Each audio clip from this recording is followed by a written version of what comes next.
Olá, nossa aula hoje será sobre o RDA, exatamente em o que muda na catalogação que fazemos hoje com a implementação do RDA. Nós vamos abordar 10 destaques dessas mudanças, 10 alterações principais que são muito importantes que você conheça.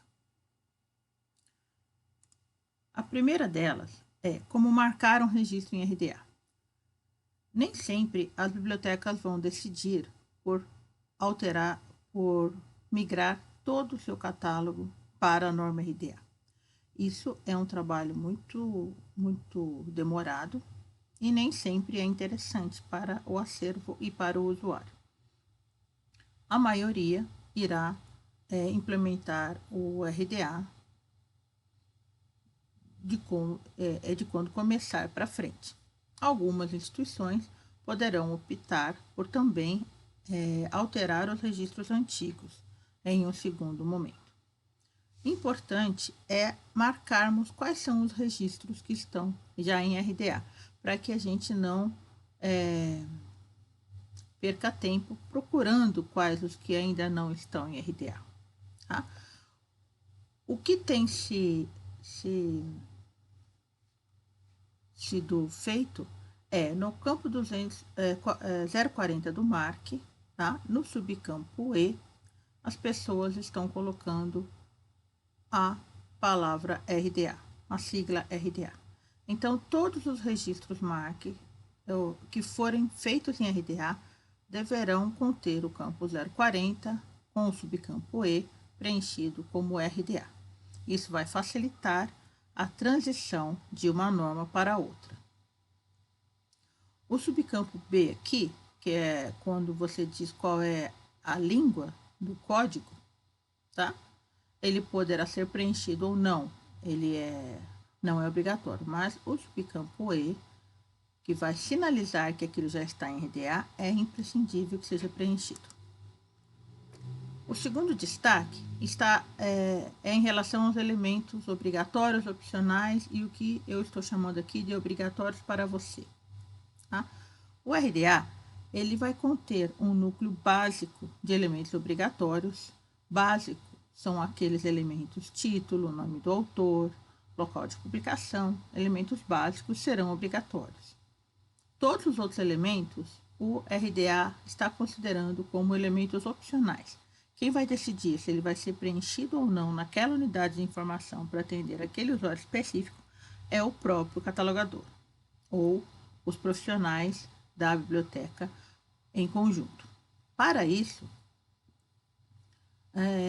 decidido quais os elementos opcionais que serão obrigatórios para aquela unidade de informação, vocês terão os obrigatórios para você, como a Library of Congress já fez e várias outras instituições que estão migrando para o RDA já fizeram também. Isso vai ser estabelecido numa política de catalogação. A maioria das políticas de catalogação dessas bibliotecas internacionais estão disponíveis no site do RDA Toolkits para consulta. Qual que é o sentido do que nós acabamos de falar? Tá? Então, nós vamos ter, entre todos os elementos descritivos, nós vamos ter os elementos obrigatórios, que vão ser um núcleo bem pequeno, bem básico. Todos os outros serão elementos opcionais. E aí a sua biblioteca, através de uma política de catalogação, vai delimitar quais são os obrigatórios, entre os opcionais, quais serão os obrigatórios para aquela unidade de informação. Tá? No caso, a Library of Congress fez isso, a sua biblioteca pode fazer, várias outras bibliotecas podem fazer.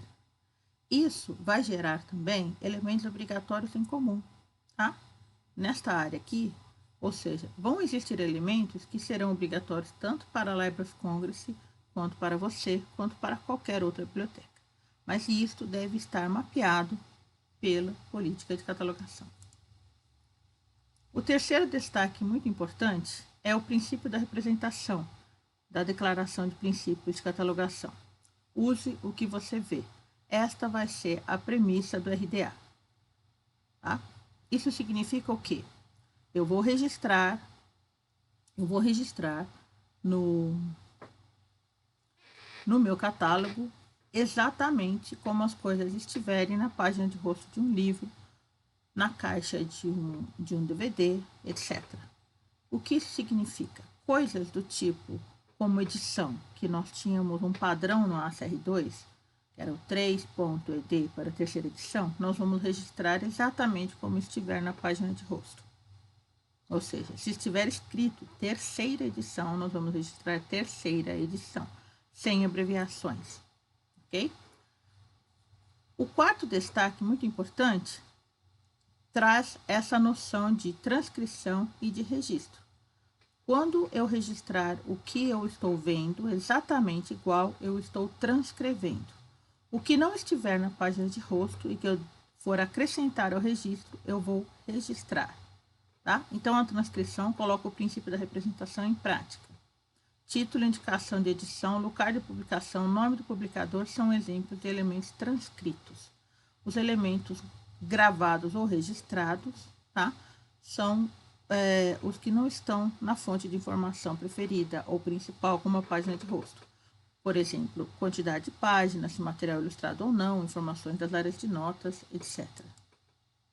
Bem, então, aqui nós temos um exemplo, tá? Na fonte está registrado desta forma: The Bakewater Press, Omaha, Nebraska. Ou em uma outra fonte está The Bakewater Press, Omaha, NE. No ACR2, eu vou registrar Omaha, NEB, com o Nebraska abreviado, ou Omaha, NE, como está na página de rosto. No RDA, eu vou transcrever exatamente como está na página de rosto, sem abreviações, a menos que ela esteja já na página de rosto. Um outro destaque importante é em relação às abreviações. Tá? No RDA, todas as abreviações do ACR2, elas caem por terra. Elas não serão mais usadas e as expressões em latim também não.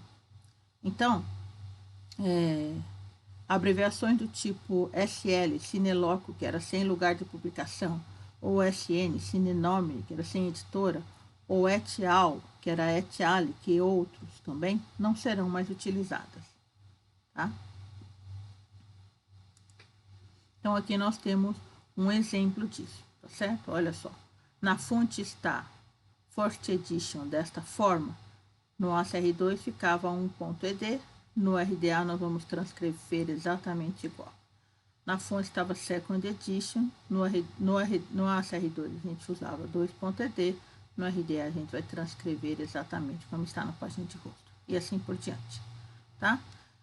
O que eu registro? Tá? O recurso tem 300 páginas, tem ilustrações coloridas.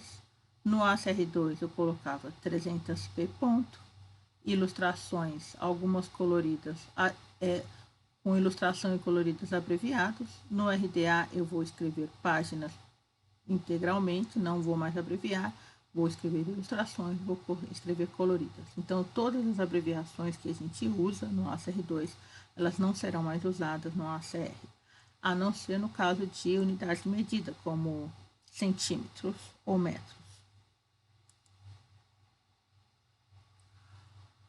Um outro destaque muito importante é que a nomenclatura do RDA muda. Tá? O que nós chamamos de título no ACR2 passa a ser chamado de ponto de acesso autorizado. Ver referência, ponto de acesso variante. Ver também referência, ponto de acesso autorizado para entidade relacionada. Descrição física, tipo de suporte, designação geral do material, tipo de conteúdo, tipo de mídia, tipo de suporte, fonte principal de informação, fonte preferida, tá? E assim por diante. Algumas nomenclaturas mudam também.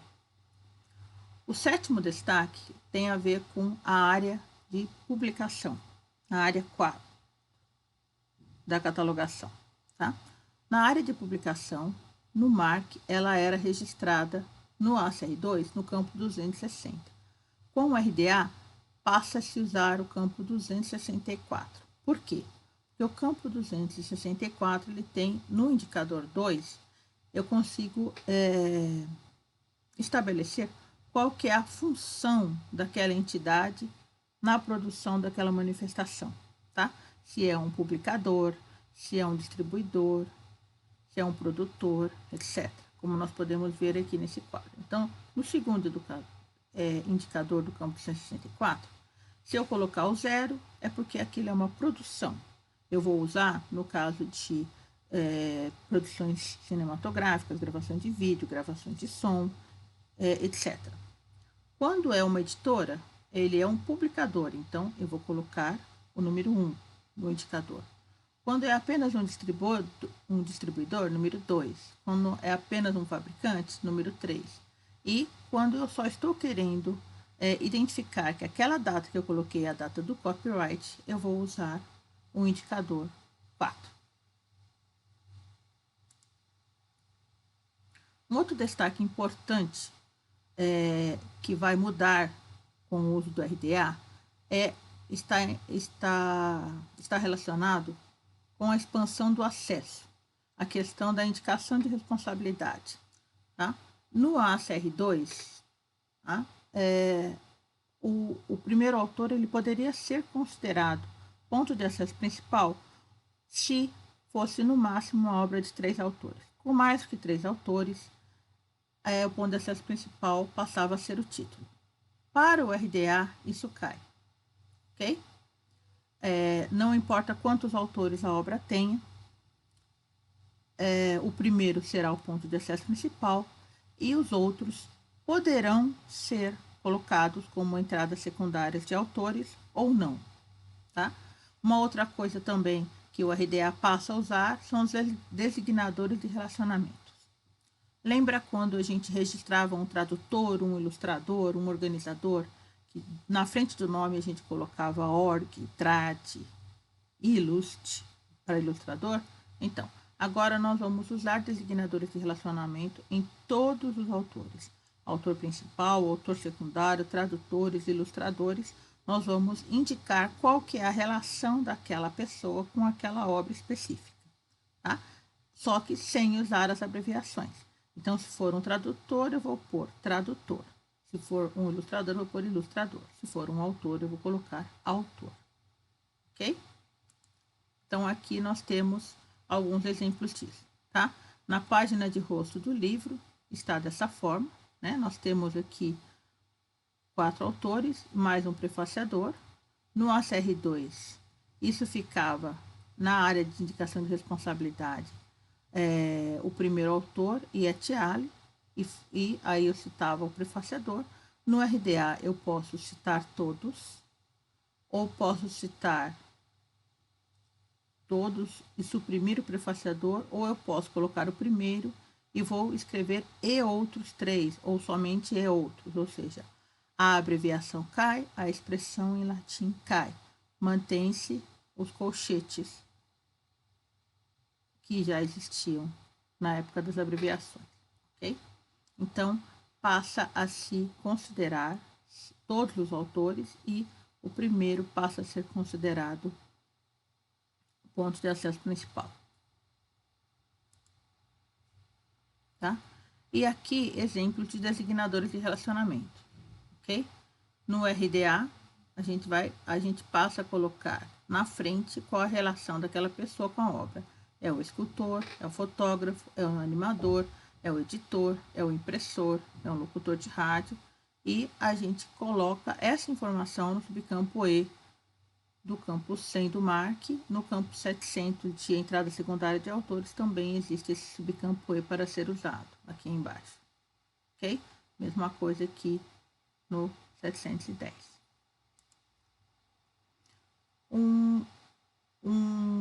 Uma outra alteração que tem que ser destacada também é em relação aos campos 330, 336, 337, 338, ok? No ACR2, as informações que vão ser colocadas nesses campos ficavam na área de designação geral de material. Então, se eu tinha um livro em braille, eu colocava na frente do título, entre colchetes, que aquele livro estava em braille. Se era um audiobook, na frente do título eu colocava entre colchetes que aquilo era uma gravação de som, e assim por diante. Agora, no RDA, a designação geral de material, ela cai e eu passo a usar esses 3 campos do MARC. Ou em outro padrão de metadados, eu vou colocar esses 3 campos adicionais. Tipo de conteúdo, no 336, eu vou dizer se aquele conteúdo é um texto, é um som, é um vídeo. Tá? No tipo de mídia, eu vou dizer qual é o tipo de equipamento que eu preciso para acessar aquele conteúdo, um computador, um tocador de CD, um tocador de fita cassete, um toca-discos, o que eu preciso para acessar esse conteúdo, tá? E no campo 338 eu vou especificar o tipo de suporte. É uma gravação de vídeo? Em qual suporte? Uma fita VHS, um Super 8, um DVD, um Blu-ray e assim em diante, tá? O tipo de conteúdo é um elemento de expressão, e tipo de mídia e de suporte são elementos de manifestação. Então, aqui nós temos alguns exemplos. Vendo? Ó, tipo de conteúdo de um livro impresso é texto. Tipo de mídia é não midiático. Por quê? Porque eu não preciso de nenhum equipamento para ler um livro. Só pessoas que usam óculos precisam de equipamento. Mas isso não é considerado. Tá? E o tipo de suporte, o RDA passa a chamar o livro impresso de volume. No e-book, o tipo de conteúdo é textual, o tipo de mídia que eu preciso para acessar é um computador, é um tablet, é um leitor de livro digital, e o tipo de suporte é um recurso online. E assim por diante. E no MARC, nós vamos preencher dessa forma.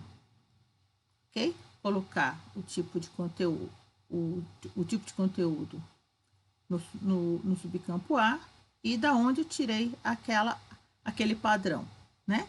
Que é da tabela. No RDA, ele apresenta tabelas de tipos de conteúdo, tipos de mídia, tipos de suporte. Então, eu posso utilizar essa forma padrão já estabelecida pelo RDA. Tá? Aqui também nós temos mais alguns exemplos, tá vendo? Aqui, nesse exemplo, é um livro que acompanha um CD de áudio. Então, eu vou registrar o 336 do livro, o 336 do material complementar, o 337 do livro, o 337 do material complementar e o 338 também, dos dois. Um outro destaque que é muito importante de se comentar sobre a catalogação em RDA está no sentido de que o RDA é para conteúdos e não para exibição. Como que você vai exibir isso para o seu usuário? Se você vai usar a pontuação do ISBD ou não, é uma decisão local. Provavelmente, bibliotecas que já utilizem a pontuação do ISBD vão continuar utilizando. Posteriormente, novas bibliotecas que não queiram utilizar poderão não utilizar. Como você vai apresentar essas informações para o RDA é irrelevante. Cada unidade de informação vai definir isso também em uma política de catalogação. Tá? Então, o RDA não vai ditar a forma como os dados bibliográficos são apresentados em um catálogo online. Tá? A questão da pontuação que eu já falei e a separação do conteúdo da exibição. Ao fazer isso, o RDA reconhece que não vivemos em um mundo de catálogo de fichas. Okay?